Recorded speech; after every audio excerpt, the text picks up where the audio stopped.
গোসাইগাঁওয়ে জমি বিবাদের জেরে তুমুল সংঘর্ষ, মহিলা সহ আহত 18 জন। গোসাইগাঁওয়ের 2 নম্বর হাসরাওয়া বাড়িতে আজ সকালে জমি নিয়ে বিবাদ হিংসাত্মক রূপ নেয়। সংঘর্ষে দুপক্ষের 18 জন আহত হন, কয়েকজনের অবস্থা সংকটজনক। আহতদের গোসাইগাঁও RNB হাসপাতালে প্রাথমিক চিকিৎসার পর কোকরাঝাড়ে পাঠানো হয়। ঘটনার পর এলাকায় তীব্র উত্তেজনা ছড়িয়ে পড়ে। পুলিশ এসে পরিস্থিতি নিয়ন্ত্রণ করে। শুরু হয়েছে তদন্ত। মানে আমার এই মাটি কিনি তেওঁলোকে মানে 1-1.5 বছর হল মানে কিবা কব্জা করে রাখিছে। আমার খেতে যাবলৈ নিদি আর বাদ বাকি মাটি আছে সেইবিলাক মানে হাল বাব যাব নিদি।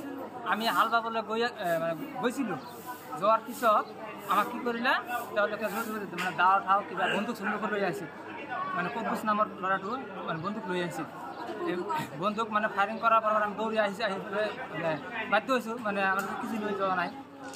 তাৰপিছতে কি কৰিলে তেওঁলোকে কব্বুজৰ বাপ উছমান গৰি নামৰ মানুহ মানে ইমান বড় ডাঙৰ এটা মানে তৰোৱাল লৈ সুমেশালী যে মানুহৰ নাম আব্দুল খালেক বা আবুল মানে আজিজুল হক, তেওঁলোকক মানে মূৰত মাৰি দিলে।